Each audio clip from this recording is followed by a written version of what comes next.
Hi hello అందరికీ. ఇదేంటి అని చూస్తున్నారా? 1 and 2 years బేబీస్కి ఇదొక హెల్దీ ఫుడ్ అండి.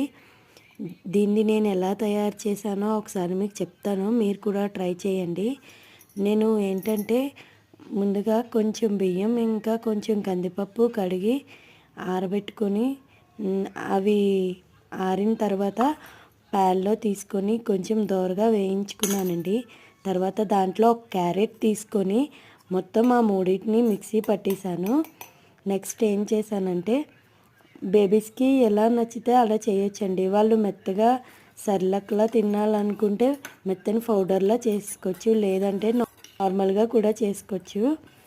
నేనైతే మరీ అంత మెత్తని పౌడర్లా చేసుకోలేదండి.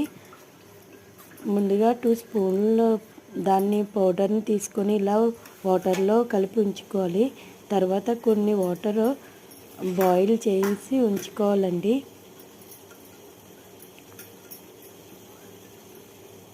ఇలా బాయిల్ అయిన వాటర్లో మనం ముందుగా కలిపి పెట్టుకున్న ఈ పౌడర్ని యాడ్ చేసేయాలి. వాటర్ని కొంచెం ఎక్కువగానే తీసుకోవాలండి, ఎందుకంటే బియ్యం ఇంకా కందిపప్పు అదే ఉడికే వరకు ఎక్కువసేపు ఉడకాలి కాబట్టి నేనైతే కొంచెం ఎక్కువగానే వాటర్ తీసుకున్నాను.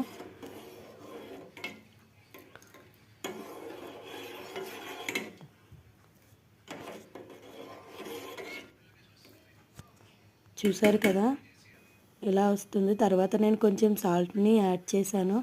కావాలంటే నెయ్యి కూడా యాడ్ చేసుకోవచ్చు.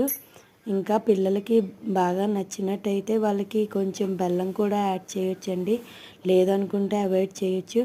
చూసారా, ఈ విధంగా వస్తుంది. చాలా బాగుంటుందండి, టేస్టీగా కూడా ఉంటుంది. ఇప్పుడు ఏంటంటే పిల్లలు అన్నం తినడానికి చాలా మారం చేస్తారు, చాలా అంటే చాలా మారం చేస్తారు. వాళ్ళకి అస్సలు మనం తినిపించలేము. కానీ ఈ విధంగా ట్రై చేసినట్టయితే వాళ్ళకి చాలా నచ్చుతుంది. ఇంకా మార్నింగు ఈవినింగ్ కూడా పెట్టొచ్చండి. ఇలా 2 డేస్కి ఒకసారి చేసుకుంటే చాలా బాగుంటుంది.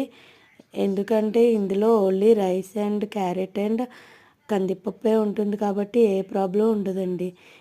Bye bye. ఈ వీడియో నచ్చినట్టయితే షేర్ చేయండి.